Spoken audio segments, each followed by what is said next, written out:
All right, speaking of quarterbacks, you mentioned Kenny Pickett. Let's talk Shedeur Sanders. Yep, after a quick word from FanDuel, guys, March Madness is here, and FanDuel is giving you the chance to get in on action like never before. Right now, new customers can get $200 in bonus bets when their first $5 bet wins. That is $200 extra bucks to use on everything from buzzer beaters to Cinderella stories, and even who's cutting down the nets. There is a UCSS bracket challenge. We have the link in the chat if you want to join that now. Just visit FanDuel.com/UCSS and get in on the college hoops action all tournament long. Guys, over the last 24 hours, there has been a ton of Shedeur Sanders to Cleveland smoke that's been gaining traction. On Monday, Jordan Reed of ESPN mocked Shedeur Sanders to the Browns at number 2.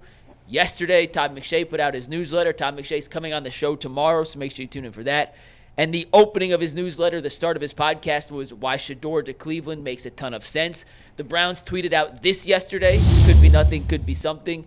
But they are hosting a season ticket holder draft night show, and they have a private concert from Journey.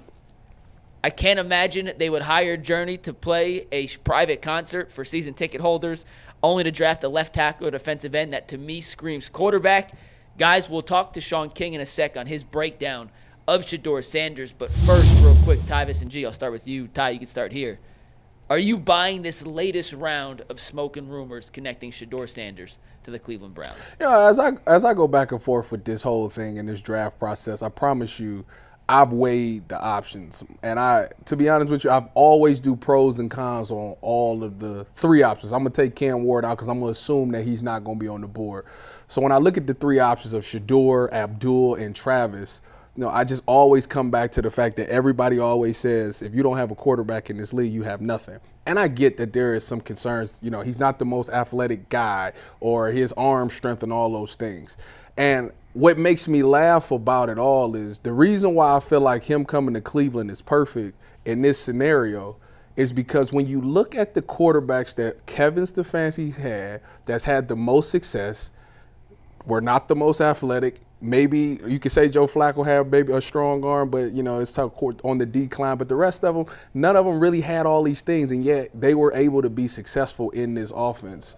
The 3, I'm talking Baker, Jacoby, and Joe Flacco. None of them really scream like they're the most athletic guy or they have these crazy traits. No, good leaders.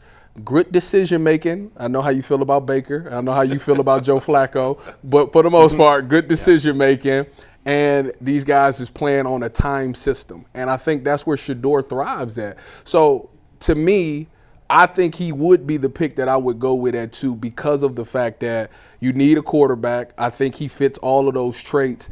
And the one thing that he continues to say that does make a lot of sense is that he says that everywhere we've been, like me and my father, we've taken the place and made it better before we left. And when you look at the Cleveland Browns situation, that's the kind of guy that you need. You need a guy that's went into a situation before. It's not foreign to him.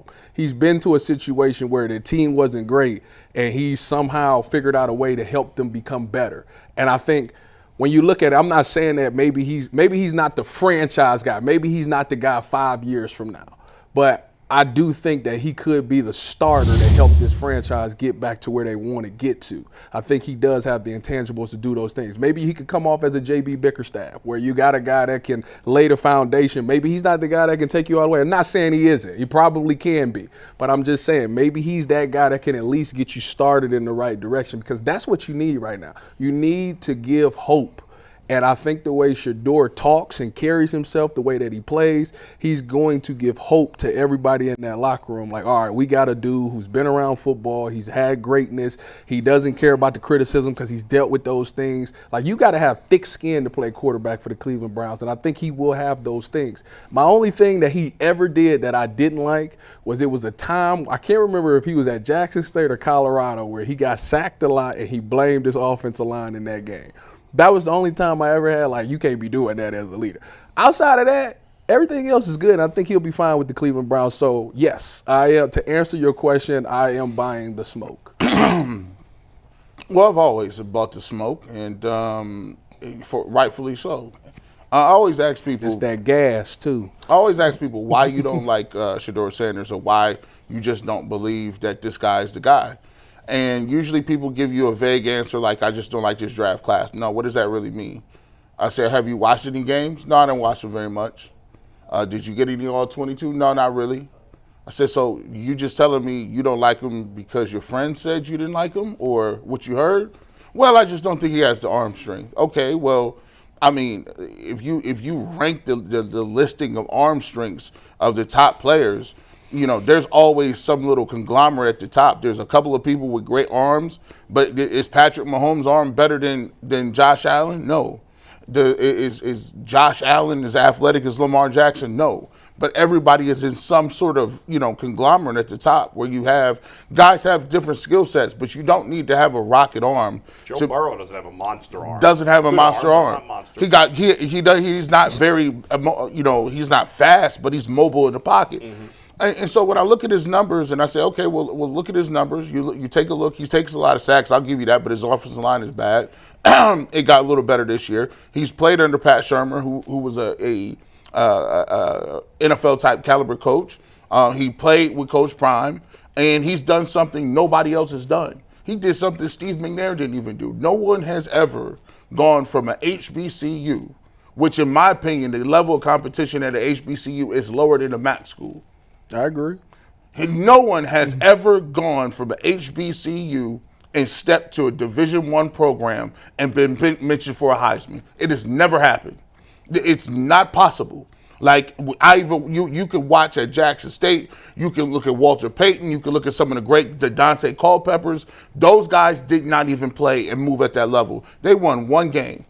They won 1-11 at Colorado. They won 4 games the next year, all the way to 9 games the next year, and all they had was Travis Hunter and Shedeur Sanders. So for me, I look at his body of work as a quarterback. They had Jimmy Horn Jr. too. Horn. Shout out to Jimmy. I like Horn Jimmy Jr. Horn too. Shout out. We forgot. I usually mention few guys, but they got a couple. overall. They got a couple of dudes, right? They gonna let you do that. And so my thing is, and here's how I'm going to stop this immediately, because I've been letting this slide too much. And I wasn't going to get hyperbolic with this situation, but y'all will hire dudes. Quit it. Oh. Listen, listen. Hold on, Tyvis. Hold on, Tyvis. I ain't gonna let you do that. Hold on. We was gonna give you 3rd round. We was being polite. We even didn't say nothing until you moved him into the end of the 2nd round. I said, okay, well, listen, it's a preference battle. Mm-hmm. But Jay Crawford, under no circumstances, after I read the tapes, after the tapes came back, you didn't move this man into the back of the 1st round. Talking about let's get a 5-year, let's get the 5th-year contract on him too. Yeah. No. We're not going to keep doing that. Yeah. Jay said that? All right. Under no circumstances is Will Howard on the same level of Shedeur Sanders. Fact. Do not at me.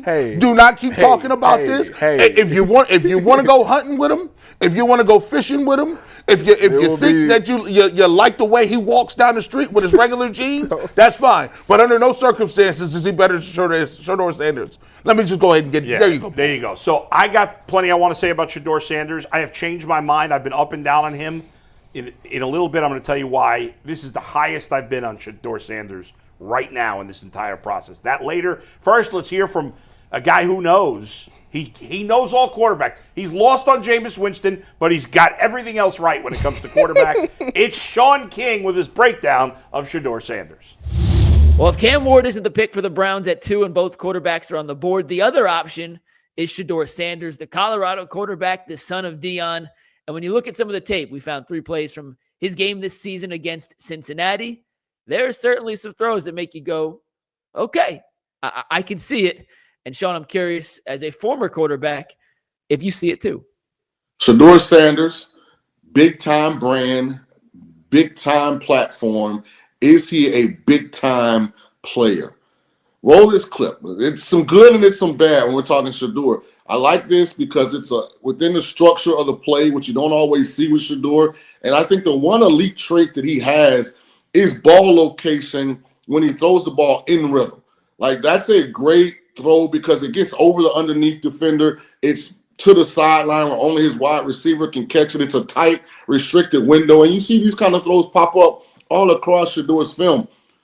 The question will be, is he disciplined enough to do this all the time? Because all of the things that I said Cam Ward is, Shedeur is not necessarily. He does not have a huge, big-time arm. He's not a elite level athlete.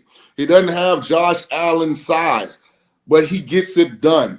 Drew Brees, I think, is one of the top 5 passing yardage leaders in NFL history. Can Shedeur turn himself into a Drew Brees type quarterback? I think he can. It'll be interesting to see.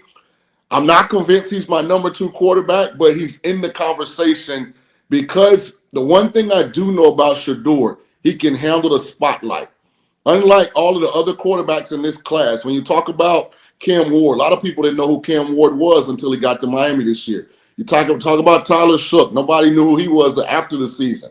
Kyle McCord, a lot of people didn't know he played at Syracuse. Jackson Dart, he's kind of just been one of the guys at Ole Miss that Lane's kind of, found since he's been there. So Shedeur's the one guy in this group that we know that can handle the spotlight. Accuracy is something you hear quite a bit when it comes to Shedeur Sanders, Sean. And this play against Cincinnati, I thought was a pretty darn accurate ball, considering he's fitting it between not 2, but 3 Cincinnati defenders. As I mentioned in the previous clip, ball location is Shedeur's elite trait. He does a great job of locating the football, especially when he throws the ball in rhythm. If you want to go ahead and run the play, this is a situation where they're play action passing, trying to get the underneath coverage to move up. And, that's just a really good ball. And here's the thing about Shedeur. If he did this all the time, I would say Cam Ward has legit competition to be the first quarterback selected in this draft. Because when Shedeur plays within the system, gets rid of the ball quickly, on rhythm, on time, he is a really good quarterback. The problem is he doesn't consistently do this. He tries to extend too many plays. He tries to create too many big plays. Can that be coached out of him at the next level? We're going to see.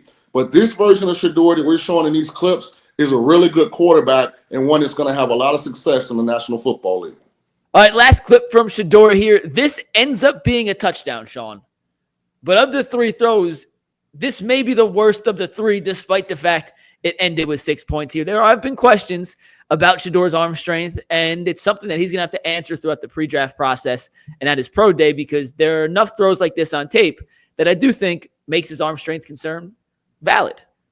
Absolutely. And like I've said, I think Shedeur's elite trait is his ball location. Also the fact that he's been in the spotlight since he was a teenager, so he can deal with that kind of pressure. But let's start with the good on this play. Go ahead and run it, Mike. The one thing you cannot question about Shedeur Sanders is he mentally and physically tough? This is a situation where his right tackle gets beat, he gets pressure, he stands in the pocket and tries to deliver the ball. Just watch the rush and watch the throw. You see, that guy's getting to him, so he can't step into the ball. Now, to your point, Mikey, here's where, to me, the separation starts to happen with Cam Ward. We saw Cam, without being able to step into the ball, into the throw, still be able to put these throws accurately with velocity down the field. And so when I say Shedeur's arm talent isn't on the same level as some of the other guys in this class, this is what I mean. He identified the coverage. He had the toughness to sit in the pocket. But because he does not have elite arm talent, this ball flutters a little bit. Still completes the throw now. Don't take that away from him. But when we're talking evaluating who can change a franchise, all of these things matter. And I think this is the one area where Cam Ward is significantly ahead of Shedeur Sanders. And that's just arm talent, the ability to make these tough throws and still put velocity on the ball when you're in a compromised position, releasing the football. And that's something that even as you develop as a person, get stronger, that can change a little bit, but you either have it or you don't in terms of arm talent, right, Sean? That's not something. Yeah, that's generally a God-given thing. Either you're born with it or you're not. I mean, you can do things to strengthen your core, to tighten your fundamentals that allow you to throw the ball with a little more velocity and torque than what you normally would. But the guys with the big arms, those guys got them. Now, they're not always the best quarterbacks. Don't get me wrong. And if Cam Ward didn't have the film he had to go with that big arm, I wouldn't be sitting here advocating for him. Jamarcus Russell had a huge arm. To be honest, Jalen Milroe probably has the biggest arm in this draft class, and he's not the quarterback that Shedeur Sanders or Cam Ward are.